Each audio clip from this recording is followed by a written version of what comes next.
Mata pencarian warga terputus dan muncullah satu sosok yang sangat meresahkan warga. Apa itu? Ya, benar. Pocong ireng itu menampakkan diri di antara pepohonan kelapa.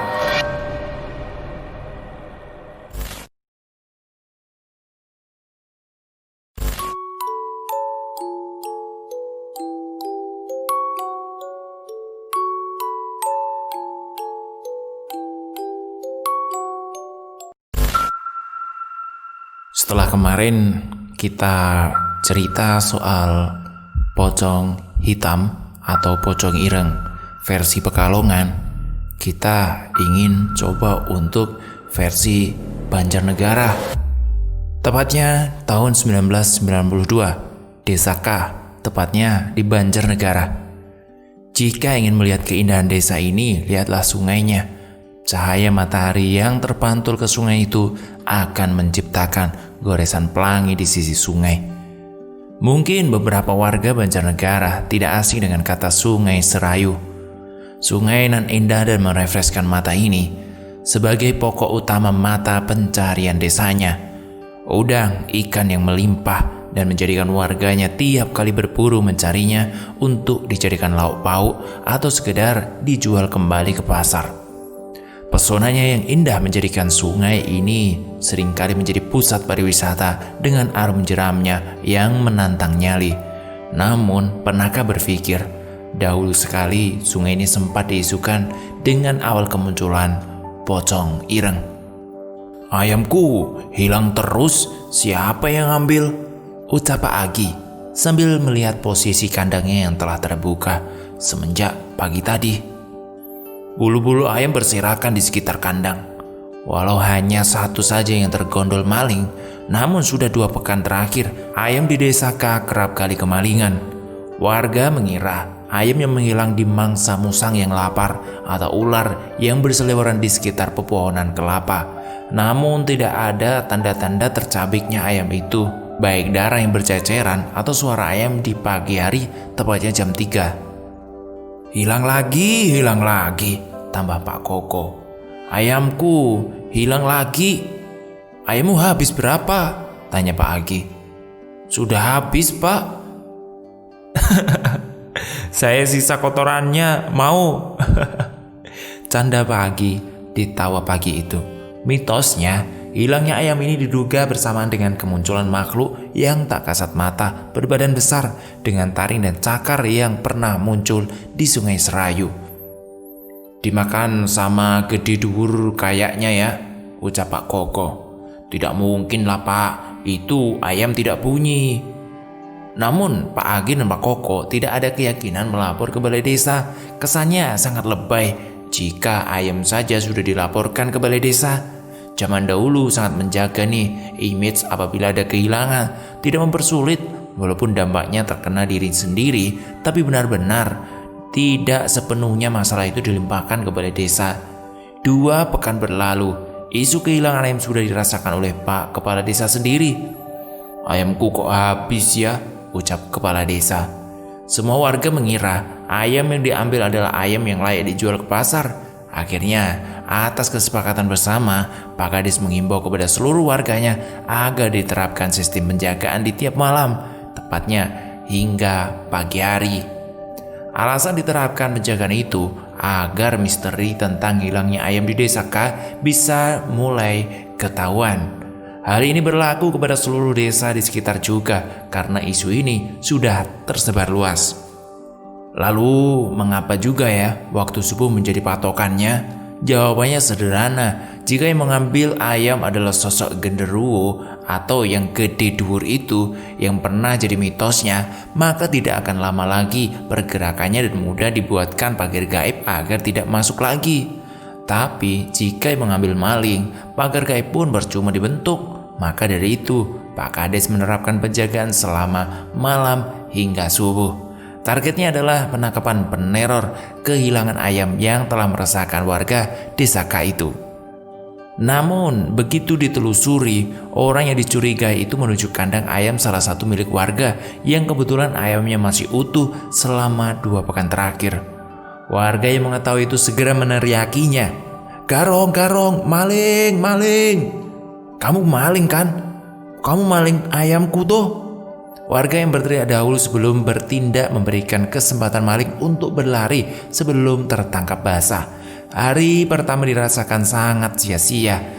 Ungkapan memperbanyak kerja dibanding ucapan terbukti ampuh dalam menyelesaikan masalah ini. Kegagalan itu menjadi kekalahan pertama desa K. Mereka menyesal dan mengadukan ini kepada kepala desa. Bapak kepala desa yang mengetahui ada pergerakan maling akhirnya mencari tahu lebih dalam mengenai terakhir kali maling itu menghilang. Warga menjawab secara serentak, "Kali Serayu." "Ya benar, Sungai Serayu," ucap mereka. "Penjagaan tetap dijaga, jangan sampai ada kesalahan lagi. Usahakan bergerilya agar tidak mencirikan penjagaan ini di masing-masing jalan," ucap kepala desa. Strategi ini dinilai sangat ampuh dengan kondisi sekitar yang rata-rata pepohonan. Dengan memaksimalkan situasi, seharusnya maling bisa tertangkap jika cara ini direalisasikan di hari pertama penjagaan. Namun maling itu tidak berkunjung lagi. Pak Kades meminta untuk bersabar dan terus melakukan penjagaan. Siapa tahu malingnya muncul di saat penjagaan dalam keadaan lowong. Hingga hari ketiga, hasilnya tetap nihil. Tepat di hari keempat, maling yang telah lama tidak menyentuh tanah basah yang tersentuh tetesan hujan itu mulai muncul dengan pakaian dan perlengkapan yang sama. Warga telah mengetahui maling itu bakal datang di hari itu karena musim penghujan mulai datang. Sepertinya inilah kesempatan emas bagi mereka agar menangkap maling ayam yang sempat meresahkan warga itu. Maling itu tampak sempurna seperti telah ahli. Langkahnya mengendap-endap pelan-pelan dan santai. Sesekali tatapannya menengok kanan kiri. Semuanya terasa aman. Padahal warga sedang bergerilya di dekat pohon kelapa. Ketika maling itu hendak mengarungi ayam yang sedang berada di kandang, ayam itu memekik suaranya. Maling itu shock dan memplester mulut ayam itu dengan cepat, lalu dimasukkan ke dalam karung yang telah lebih dahulu disiapkan. Warga yang telah gelam melihat tingkah laku maling itu masih bergerilya di balik pohon kelapa. Mereka menunggu aba-aba untuk mencegatnya. Serasa sudah selesai, maling itu menengok kanan kiri, depan belakang dan sekitaran. Hatinya mulai tidak tenang. Ketika hendak memutar balik ke arah yang berlawanan, para warga keluar dari tempat persembunyiannya. Terjepitlah maling itu tepat di tengah-tengah keramaian warga. Total 15 orang yang mengerumuni maling itu. Wes, rasa kakian cangkem, pateni wae. Sudah, tidak usah banyak omong, kita bunuh aja nih maling, ucap warga yang sudah lebih dulu kesal. Para warga menghakimi maling itu tanpa lebih dahulu diinterogasi. Mereka menghantam, memukul, menendang, dan tentu tanpa belas kasihan. Teriakan minta tolong, tangis, jeritan, rasa sakit semuanya menjadi hening di tengah malam yang semula damai kini menjadi malam akhir bagi perjalanannya. Darah berceceran di mana-mana, matanya menghitam dan lebam. Tangannya masih meraba-raba karung yang telah diisi oleh ayam itu sendiri. Dari arah belakang, salah satu warga menghantam kepala maling itu dengan batu cadas, seperti batu untuk pondasi rumah. Kepala itu mendadak remuk, mengalir darah yang deras dan meraba ke tanah yang basah. Bau amis darah menggantikan bau embun di pagi hari itu. Maling itu mati di tempat. Malingnya sudah mati. Gila kamu, ucap salah satu warga. Terus bagaimana ini? Jangan sampai ketahuan sama kepala desa, bisa mati aku. Kebetulan waktu itu Pak Agi dan Pak Koko tidak mendapatkan jadwal menjaga, jadi kematian maling itu berhasil disembunyikan. Lalu bagaimana cara mereka menutup kejadian itu dengan rapi? Karena sia-sia juga untuk memberitahu Pak Kades melihat resiko yang amat sangat besar ini, para warga membagi tugas. 5 orang pertama membereskan aliran darah yang merembas di tanah yang basah itu dengan memberikan tanah liat yang diambil dari sekitar Sungai Serayu. 5 orang kedua mencari kain kafan, 5 orang yang lain menguburkannya. Mereka bekerja dengan cepat agar semua tertata rapi tanpa ada kecacatan sedikit pun. Namun ada satu masalah yang sangat kompleks saat itu. Mereka tidak berhasil menemukan kain kafan yang digunakan untuk membungkus tubuh maling itu. Oh, kainnya ini, Kainnya yang mana? Tanya warga yang bertugas untuk mengubur maling itu. Gak ada. Bagaimana ini? Mereka kebingungan untuk mencari kain kafan yang digunakan untuk membungkus tubuh maling itu. Kresek, gimana kalau plastik hitam aja? Ucap warga. Mereka segera mencari kresek hitam, plastik. Mungkin yang dimaksud di sini seperti plastik untuk sampah yang besar itu. Karena narasumber kayaknya menyebutkan kresek hitam. Jadi, saya menerjemahkan kalau itu adalah kantong plastik yang besar yang berwarna hitam. Didapatinya kresek hitam itu dari salah satu rumah warga yang digunakan untuk menaruh pupuk kambing. Kematian yang tidak tenang, prosesi penguburan yang tidak wajar, alat yang digunakan tidak berberi kemanusiaan. Bukankah hal ini yang menjadikannya membalas dendam? Maling itu dikuburkan di dekat sungai Serayu. Tanah yang digunakan untuk mengubur disiram oleh air agar tidak mencirikan seperti kuburan. Selain cerdas, mereka juga pintar dalam mengkondisikan suasana. Lalu, di mana puncak kemunculannya? Usut punya usut, keluarga korban mengetahui tindakan kurang ajar Desa K kepada anaknya. Mereka menuntut balas, apakah dengan aparat kepolisian, atau dengan HAM, atau melaporkannya ke kepala desa? Tentu tidak. Mereka membalas dendam maling itu tepat 1 bulan setelahnya. Maling itu yang berkain kafan, tepatnya plastik hitam, dijadikan objek untuk menuntut balas dan meneror warga. Menurut pengakuan narasumber yang merupakan anak dari salah satu warga Desa K, kejadian itu sudah sangat lama. Selama masa-masa setelah kematian maling itu, warga Desa K didatangi berbagai macam sesuatu yang tidak mengenakan. Selain ayam, ternak lainnya juga mendadak mati. Sawah banyak yang gagal panen, mata pencarian warga terputus, dan muncullah satu sosok yang sangat meresahkan warga. Apa itu? Ya, benar. Pocong ireng itu menampakkan diri di antara pepohonan kelapa, tepat di mana dia dieksekusi secara sadis oleh warga. Hal ini menjadi puncak kecurigaan kepala desa.